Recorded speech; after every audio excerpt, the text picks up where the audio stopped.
দেখেছো তো আরম্ভ হয়ে গেছে। আমি ঠিক জানতাম আরম্ভ হয়ে যাবে। ভাল লাগে না। আসার সময় তো ভাষণ দিতে কে বলেছিল?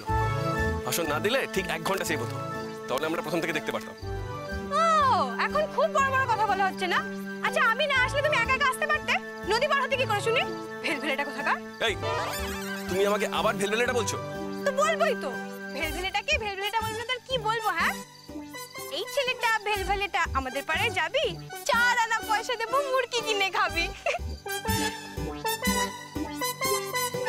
কি হলো? কি হলো? বলি এখনো যদি এখানে দাঁড়িয়ে থাকো না, তাহলে গিয়ে দেখবে হাফ টাইম হয়ে গেছে, আর কিচ্ছু দেখতে পাবে না। খালি রাগ।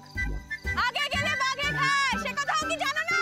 আরে দাঁড়াও দাঁড়াও দাঁড়াও। উফ বাবা, তুমি একটা বেঈমান। এই দাঁড়াও দাঁড়াও দাঁড়াও। কি বললি তুমি? হ্যাঁ তুমি একটা বেঈমান, মহা বেঈমান। কেন গো? কি বেইমানি করেছি আমি তোমার সঙ্গে? আবার জিজ্ঞেস করছে কি বেঈমানি করেছি তোমার সঙ্গে?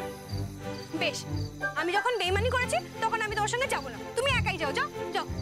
এই শোনো, বেশি দর দেখাচ্ছ না, যেহেতু আমি নিজের হাতে টিকিটটা কেটেছি বলে দর দেখাচ্ছ। যদিও আরেকটা কারণ আছে। কি কারণ? এই যে তোমাকে যে দেখতে আসবে না, তোমার নিশ্চয়ই মনে হচ্ছে তোমাকে দেখতে আসলে তোমার বিয়ে ঠিক হয়ে যাবে।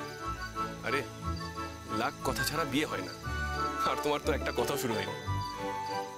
বিয়ে হচ্ছে, ওই আনন্দেই থাকো। যাদের চোখ আছে তারা যদি ঠিকভাবে দেখতো, তাদের নিজের বাড়ির ছেলের সঙ্গে জীবনে তোমার বিয়ে দিত না, পাড়ায় পাড়ায় তো ঘুরে বেড়াতো। তোমার বুঝি হিংসে হচ্ছে? কেন হিংসা হতে যাবে? কেন কাকে হিংসা হতে যাবে? তোমাকে?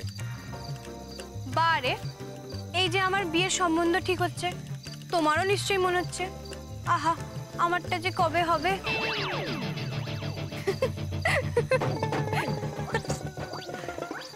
আরে শোনো শোনো